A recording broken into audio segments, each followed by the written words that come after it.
আসসালামু আলাইকুম। দেশ এবং দেশের বাইরে যে যেখান থেকে আমার এই ভিডিওটি দেখতেছেন তাদের জন্য হলো আন্তরিক শুভেচ্ছা ও অভিনন্দন।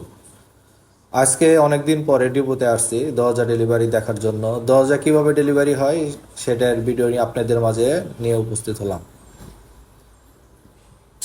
তো আমার বড় ভাইরা খুব যত্ন সহকারে দরজাগুলো ডেলিভারি করে থাকেন। এটা কিন্তু অনেক হেভি একটি দরজা, দুইজন লাগে। তো আমার ভাই অনেক সুন্দর করে নিজেই দরজাগুলো তুলে নিলেন এবং এবং কি গাড়িতে নিয়ে গেলেন, দরজা ডেলিভারি কমপ্লিট করলেন। তো আমরা খুব সুন্দর করে ডেলিভারি করে থাকি, আপনারা তো দেখতেই পাচ্ছেন। আজকে আমার সাথে আমার স্যার আছেন।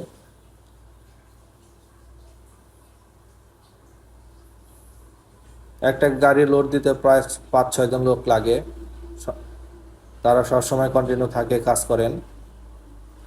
এরা দীর্ঘদিন কোম্পানির হয়ে কাজ করতেছেন।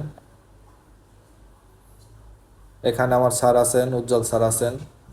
এখানে আমাদের নুর আলম স্যার আছেন, এস এম, ঢাকা।